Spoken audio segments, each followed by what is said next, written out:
All right, we will go ahead and get started with our post-race media availabilities. We've now been joined by our race-winning crew chief, Adam Stevens. We will go ahead and go to questions. If you have a questions for Adam, go ahead and raise your hand. We'll get a microphone to you, and we're going to go ahead and start here with John. John Newby, Savage Ventures. Just from a broad standpoint, how do you even describe what just happened with all the different tire wear and, basically all the chaos, everything else? Chaos is probably a good word to start with. The craziest thing to me is after the practice we all had and some wear, but not like what we saw today, I would have bet my house that it would have been a long run, normal Bristol, run through the stages, no problem. And it was not the case, and it was apparent very early on that first run that we were going to have problems. And I'm not saying it's not fun to run a race like that, but it'd be a little bit more fun if you expected it. And after practice, I did not. And it's obviously cooler today, but it's not like it's cold.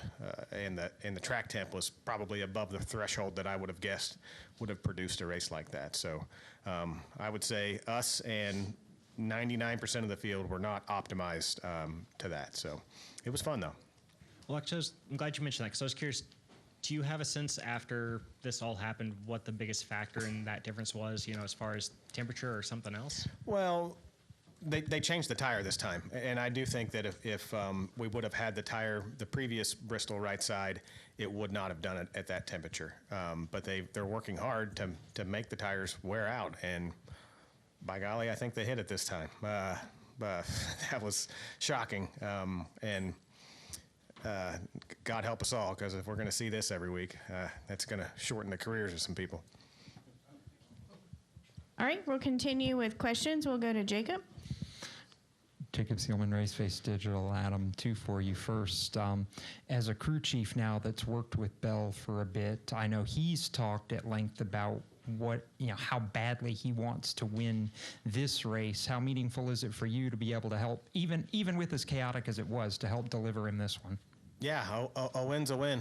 And a month from now, a year from now, you're not even going to remember all the circumstance. But whoever won this race was going to have to deal with a fair amount of circumstance, right? So that's just the way that this one was going to go down. But,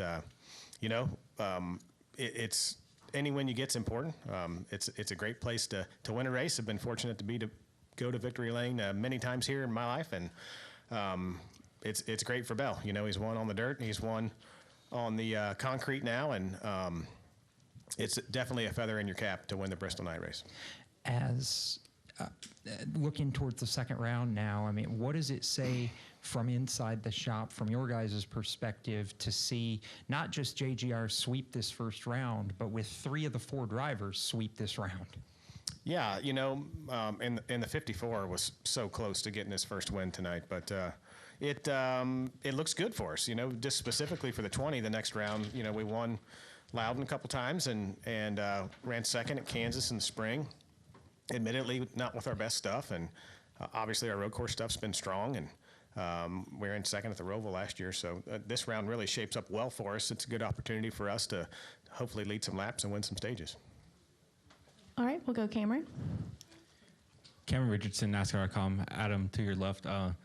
What is the learning curve from pit stop to pit stop almost? Because, how steep is that adaptation in race, having one idea at the start and then by lap 15, 20, all of a sudden you're having to rewrite the playbook essentially, and now it's all of a sudden a whole new ball game for you. How is that adaptation? What is that? How steep is that adaptation? It's extreme. And once the race starts, there's really not a lot you can do setup-wise to mitigate that.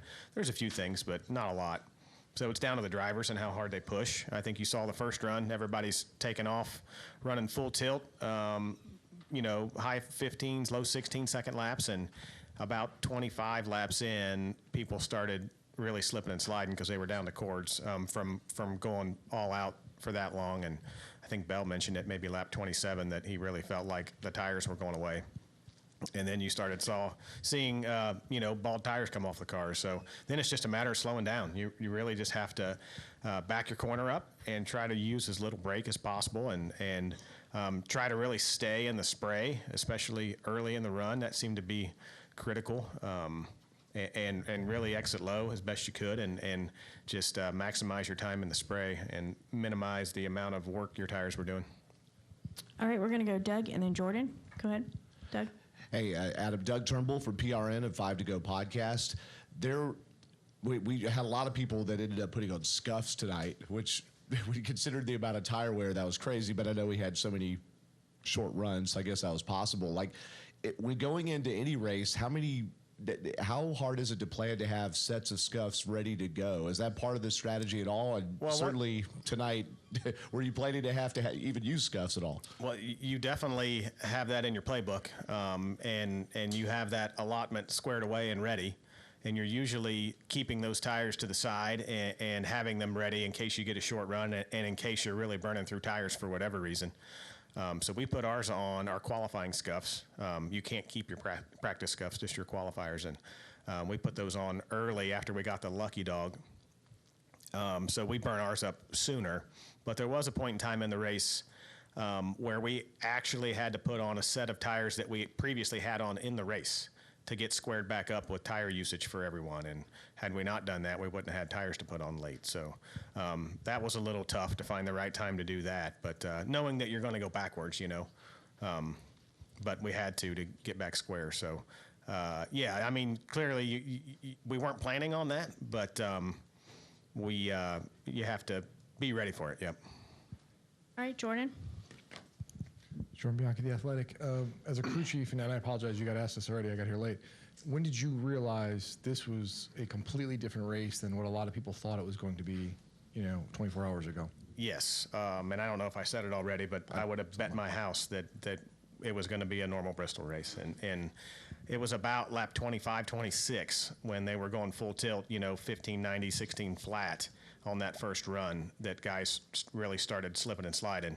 And coming in way early with no rubber left on their tires. And I think Bell mentioned it about lap 27.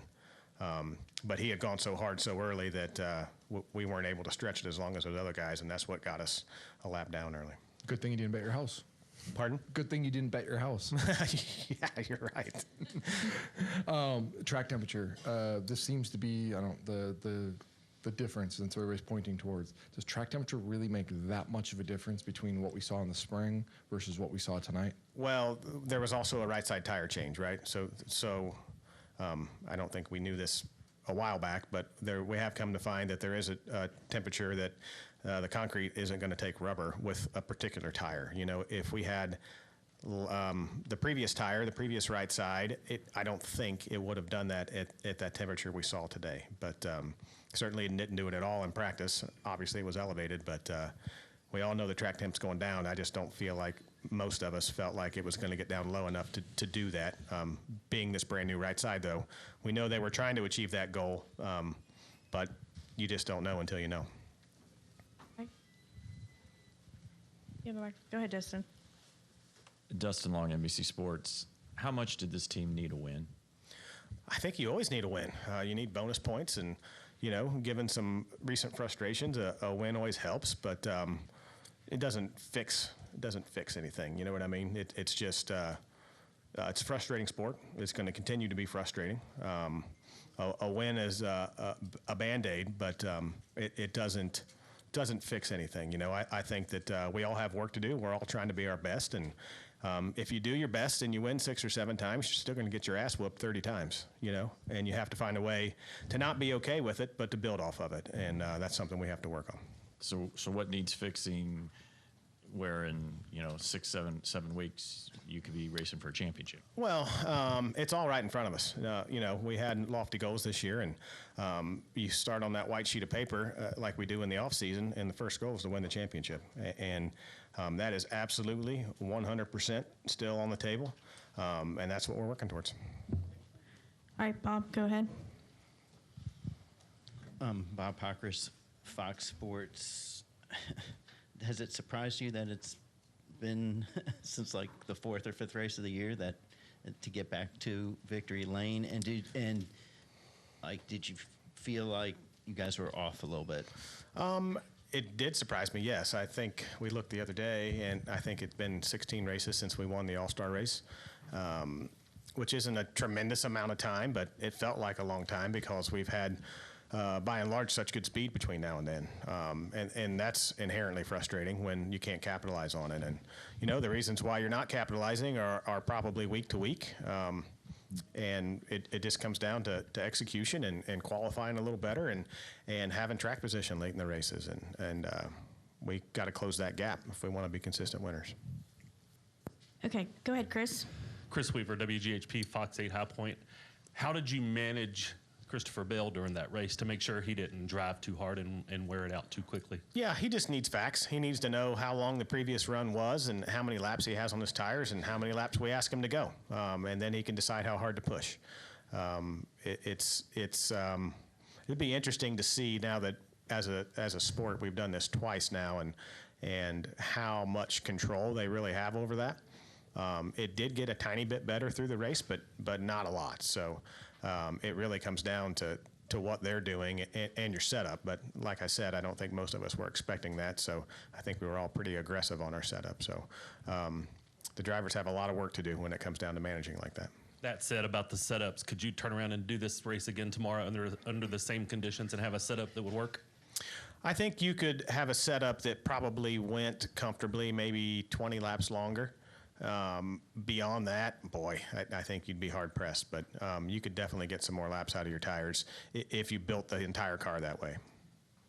All right, and we're going to wrap with Zach, so I can let Adam go and bring up Coach. Go ahead, Zach. Zach Sterniolo, NASCAR.com. Adam, I know you mentioned here the recent frustrations, and we spoke about it yesterday as well.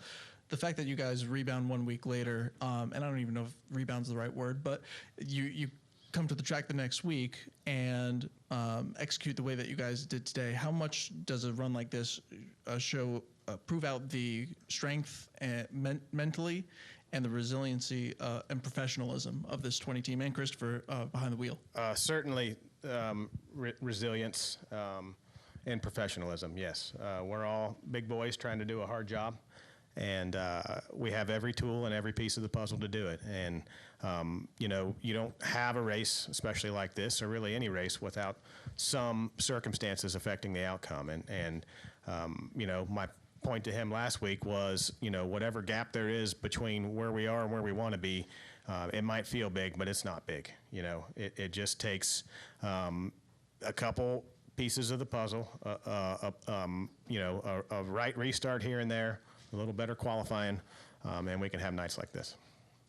All right, Adam, congratulations again on that win. Thank you for spending some time with us. Thank you.